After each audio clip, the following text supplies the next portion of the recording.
Kalau sebuah cara nggak efektif, artinya nggak bisa membuat lu mencapai tujuan, lu ngapain ngomong efisien apa enggak ada gunanya kan? Ya, jadi kita ngomong efisien kalau apa? Kalau udah jelas dia efektif. Misalnya nih, gua kasih contoh ya.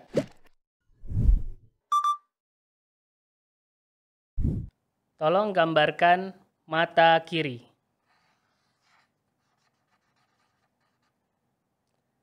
Kemudian telinga kanan. Oke, mulut.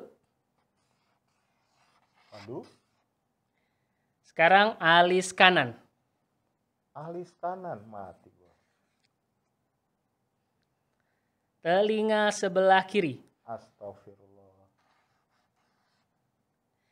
Oke, terus hidung. Hidung gua nih ya. Terus Alis kiri. astagfirullah, sebelah mana nih?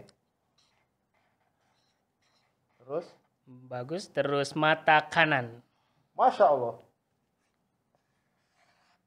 Bukan nabrak.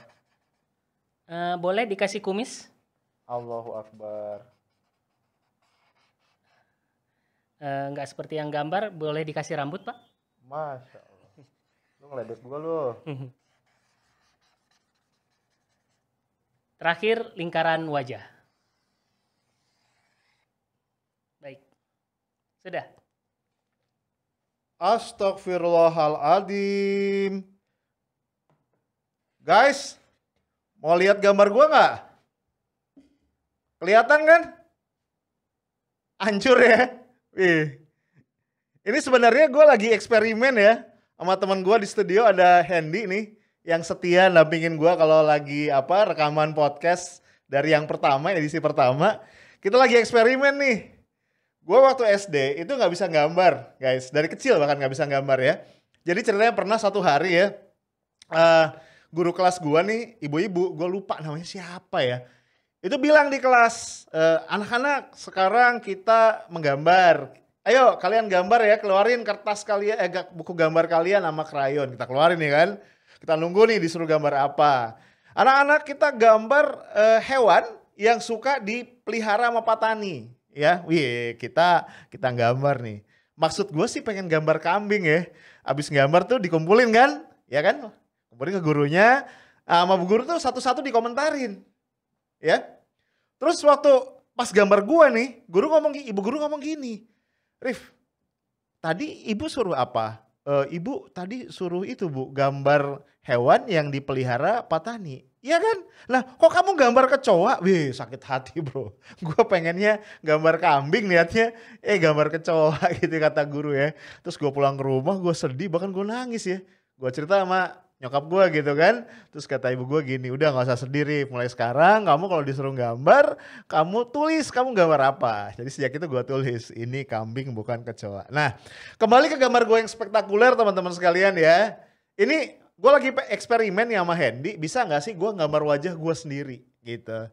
Ternyata hasilnya rusak ya. Iya sih gambar wajah, tapi gambar wajah korban tsunami kayaknya ya. Yuk kita lihat, kita coba analisis. Kenapa gambarnya bisa rusak teman-teman? Kenapa gambarnya bisa kayak gini? Ya, teman-teman sekalian, ada beberapa persoalan tadi ya. Satu, dari awal ya, kalian nggak tahu kan kalau gue mau gambar wajah gitu kan. Jadi memang ini kalau dipraktekin gue yang ngasih instruksi misalnya gitu ya. Terus kalian yang gambar, hasilnya akan kurang lebih sama. Karena di awal gue nggak bilang tujuannya apa, goalsnya apa gitu ya. Tiba-tiba aja Hendy tuh ya ngasih instruksi. Alis kanan, mata kiri, hidung, mulut, dan sebagainya. Itu pertama. Kemudian yang kedua, guys, cara gambarnya itu nggak lazim banget, ya kan? Gue yakin pelukis-pelukis hebat sekelas siapa? Basuki Abdullah, Pablo Picasso gitu ya, atau Rembrandt gitu. Kalau disuruh gambar dengan cara yang kayak tadi, yang nggak logis gitu, hasilnya itu pasti hancur juga. Gitu. Jadi caranya nggak logis. Nah, dampaknya apa? Karena caranya nggak logis teman-teman sekalian. Akhirnya ada satu sumber daya penting nih, yaitu apa? Mata, ya kan? Biasanya kalau kita gambar itu melibatkan mata, ya kan? Karena caranya tadi nggak logis, maka mata itu jadi nggak bisa dipakai, teman-teman sekalian. Ya demikian pula karena posisi gambar gua tadi kayak begini ya, maka tangan gua pun tidak leluasa untuk menggambar. Jadi ada resource penting, which is adalah mata dan tangan, yang gara-gara cara yang gue pilih nggak tepat, itu nggak bisa gue pakai secara optimal. Nah, apalagi teman-teman, persoalannya tadi. Masih ingat ya tadi ya, gimana Hendy itu ngasih instruksi acak adul bro. Ya, mata kiri, alis kanan, tiba-tiba hidung, tiba-tiba mulut, terus kuping kanan, alis kiri, ya kan. Tiba-tiba rambut, padahal kan gue gak punya rambut ya. Abis itu lingkaran wajah. Coba deh, udahlah gue gak ngeliat, cara gambar gue aneh, instruksinya berantakan pula. Akhirnya berantakan. Dan yang juga gak kalah ngaco nih guys. Sepanjang proses nih si Hendy, anggap aja bos gue nih ngasih instruksi ya. Dia ngasih panjang banget tuh, instruksi 1, 2, sampai 11 apa 12 gitu. Dan dia gak pernah ngasih feedback. Abis dia kasih instruksi pertama, gue kerjain, ada resultnya kan.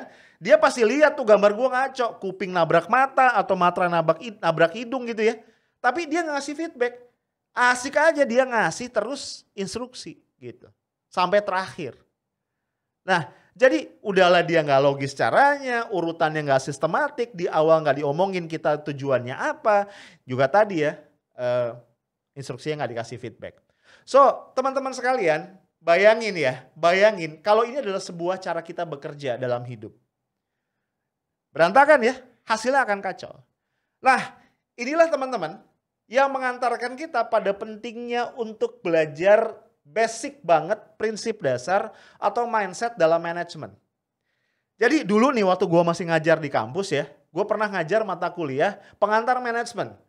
Nah biasanya tuh mahasiswa gue tanya, teman-teman gue bilang gitu kan, menurut kalian manajemen itu apa? Wih keluar tuh ya, yang klasik ya, POAC. Planning, Organizing, Actuating, Controlling. Ada yang nambahin, macam-macam ya, staffing lah apa segala macam. Ada yang bilang PDCA, Plan, Do, Check, Action, dan macam-macam. Lu boleh pakai macam-macam, ya. Istilah yang manapun, konsep yang manapun.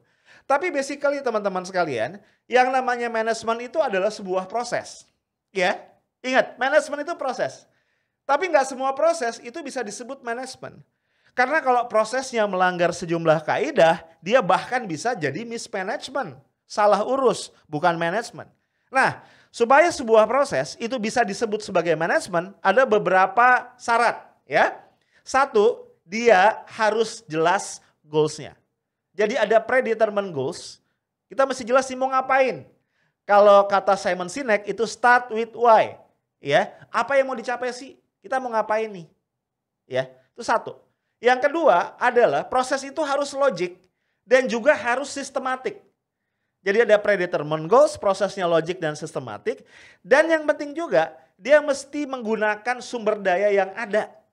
Jadi manajemen itu nggak pernah ngomong yang nggak ada. Kalau begini, kalau begitu, enggak. Manajemen itu ngomong selalu apa yang ada. Resource yang ada apa, itu yang kita manfaatin dengan baik guys. Dan yang penting adalah secara efektif dan efisien. Nah, gue pengen ngomong sedikit nih istilah efektif dan efisien. Karena sering banget ya, kalau kita ngedenger pejabat, mohon maaf ya, pejabat ngomong ya. Pejabat itu kan kalau ngasih speech dalam berbagai kesempatan, itu demen banget menggunakan istilah-istilah asing. Dua istilah yang kerap banget dipakai itu adalah efektif dan efisien teman-teman sekalian. Dan ini seringkali ketuker. Pejabat sering ngomong, kita mesti kerja dengan efisien dan efektif. Ya, efisien duluan. Padahal tuh ngaco guys. Harus efektif dan efisien. Kenapa? Yuk kita lihat apa sih artinya. Efektif itu gini, lu pilih sebuah cara A, yang kalau lu punya tujuan, cara itu bisa mengantar lu mencapai tujuan. Jadi kalau sebuah cara itu bisa bikin lu mencapai tujuan, itu artinya efektif. Ya. Nah, kalau sebuah cara nggak efektif, artinya nggak bisa membuat lu mencapai tujuan, lu ngapain ngomong efisien apa enggak ada gunanya kan? Ya. Jadi kita ngomong efisien kalau apa? Kalau udah jelas dia efektif. Misalnya nih, gua kasih contoh ya. Gue janjian sama Hendy nih. Gue janjian sama Hendy ketemu di Bandung besok pagi jam 10. Kita mau syuting podcast tapi agak-agak beda nih ya dengan nuansa Bandung lah ya. Katakan gue mau interview orang Bandung tentang gimana pengalaman mereka menjalani masa-masa PSBB gitu ya. Dalam rangka COVID misalnya gitu. Gue janjian nih, Hen kita ketemu di Gazebo jam 9 pagi besok gitu ya. Itu goalsnya. Jadi goalsnya gue mesti tiba di Bandung paling lambat jam 9. Kalau bisa sebelum jam 9 kan gitu ya. Lah guys ada banyak cara kan. Ada banyak strategi nih gue bisa ke Bandung. Gue bisa naik kereta, gue bisa naik mobil juga gue bisa nyetir sendiri, or gue bisa naik travel, gue bisa naik motor kalau gue nekat ya kan, gue bisa naik sepeda, gue bisa jalan kaki. Ya, katakan kalau gue naik kereta, ntar malam nih, atau sore ini ya, gue tiba di Bandung, katakan nanti malam jam 11. Berarti besok pagi jam 9, gue bisa dong memenuhi janji gue. Berarti naik kereta, itu efektif. Kalau gue nyetir sendiri, gue akan nyampe jam 2 malam, masih efektif. Kalau gue naik travel, mungkin gue nyampe jam 12 malam, masih efektif. Tapi kalau gue naik sepeda atau jalan kaki, mungkin gue akan nyampe ke Bandung besok, tapi jam 1 siang. Berarti nggak efektif. Karena gue tujuannya mesti nyampe ke Bandung jam 9. So, sekarang lupakan naik sepeda, lupakan jalan kaki, karena itu nggak efektif. Tinggal sekarang gue lihat aja. Dari tadi apa? Kereta, ya kan? Nyetir sendiri, or travel, yang cost-nya, gue ngomong cost ya, bukan expenses. Yang cost-nya paling minim, yang paling kecil yang mana? Kenapa gue bedain cost dengan expenses? Karena kalau gue bilang expenses, itu mungkin gue akan take out pilihan naik kereta gitu ya.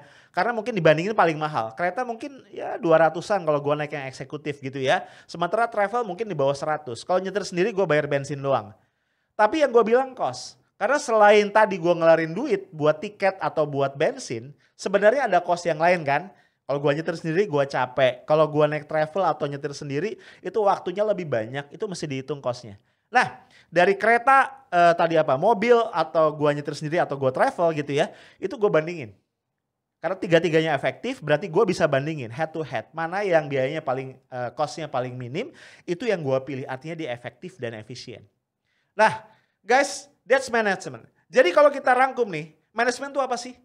Proses yang logik, sistematik untuk mencapai goals yang udah ditentuin di awal ya. Jadi jangan udah jalan nih baru mikir, ini gue ngapain ya? Enggak, ditentuin di awal goalsnya ya. Dengan memanfaatkan apa? Sumber daya atau resources yang ada dengan efektif dan efisien. Nah, kalau salah satu dari rambu-rambu, jadi tadi itu gue sebut rambu-rambu manajemen ya.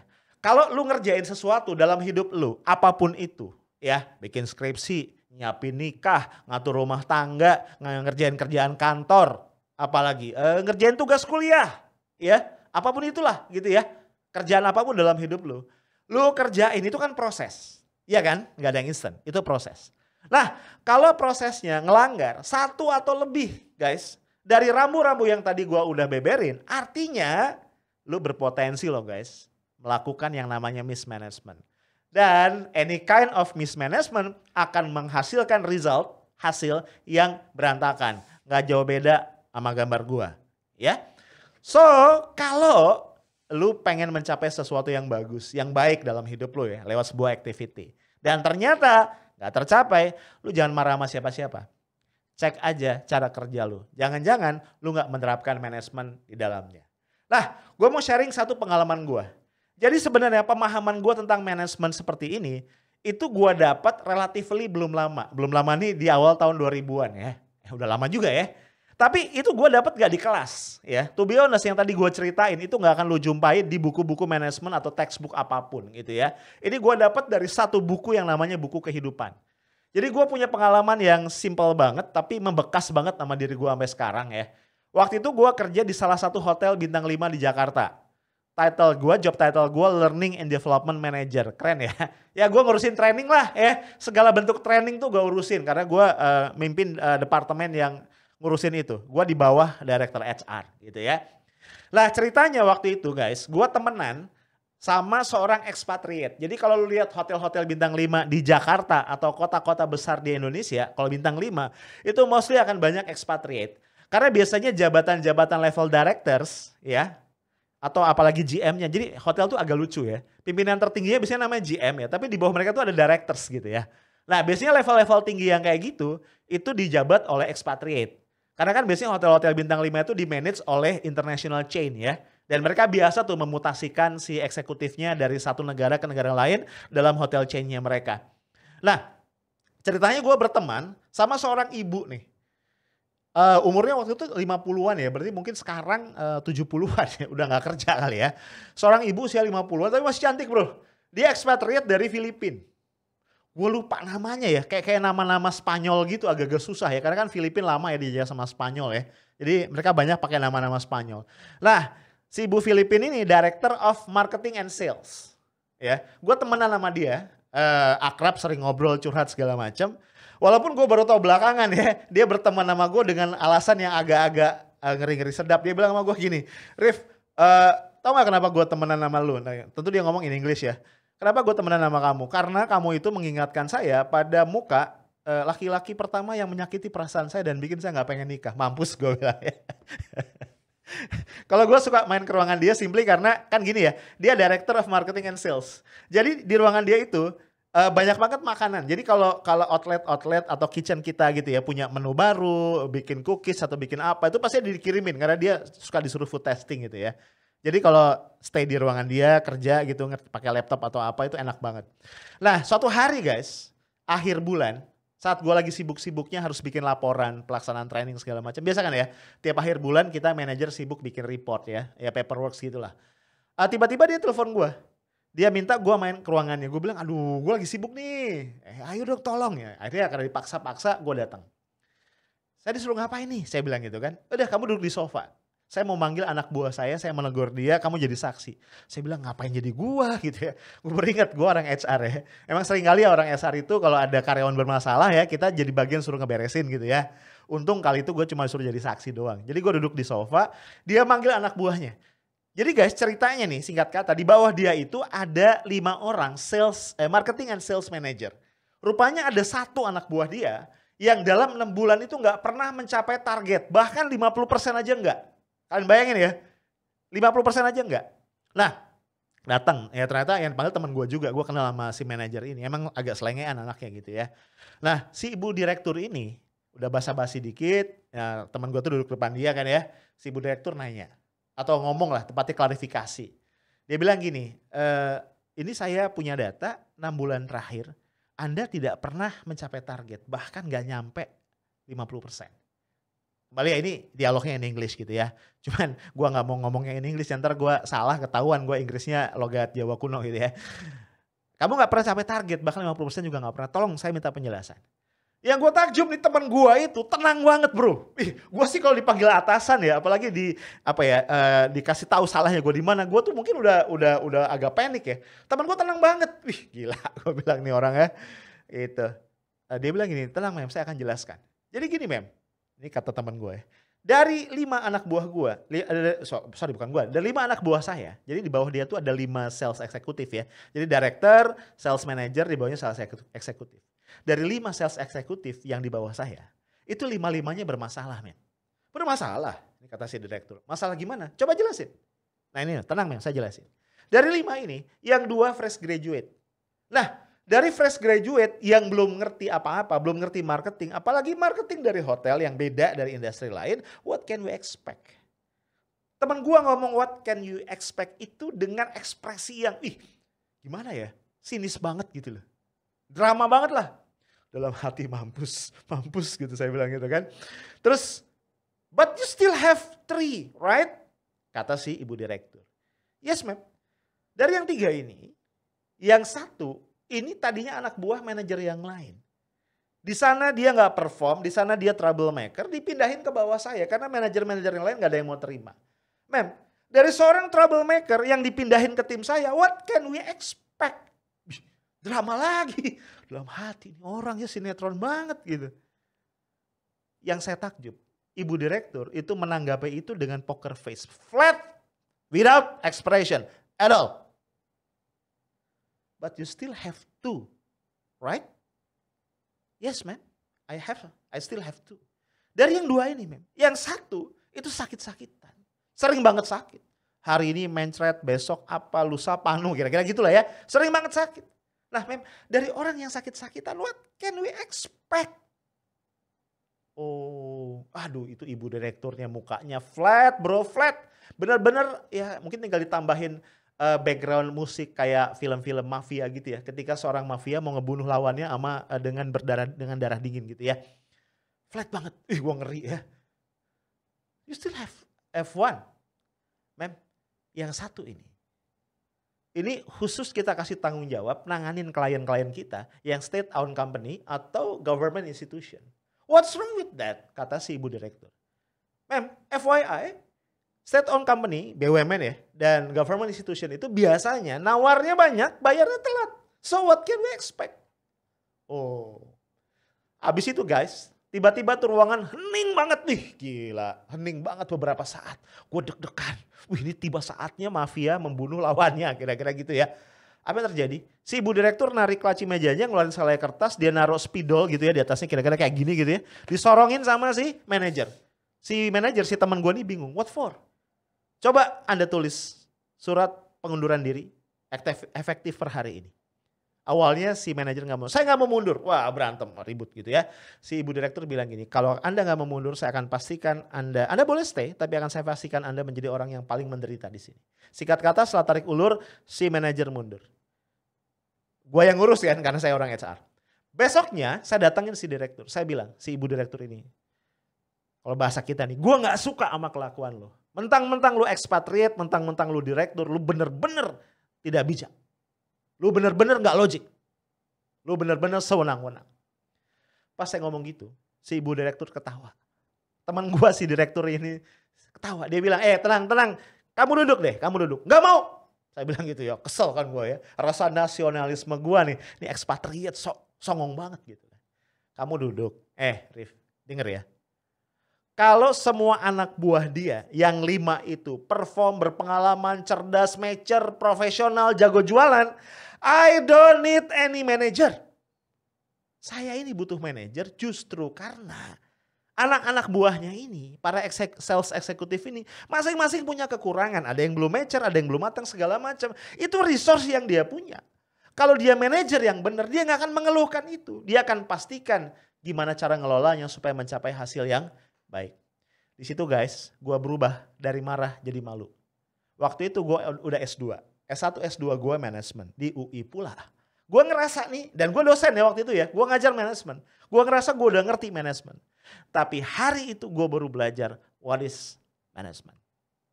Guys, terakhir gue pengen bilang, kita masih dalam situasi COVID.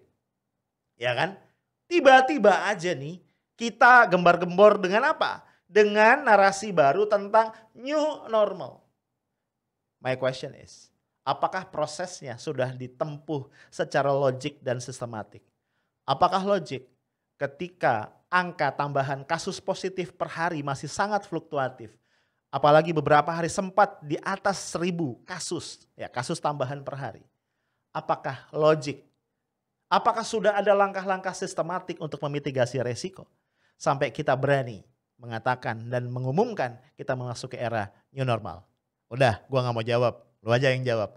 Thank you guys. Assalamualaikum warahmatullahi wabarakatuh.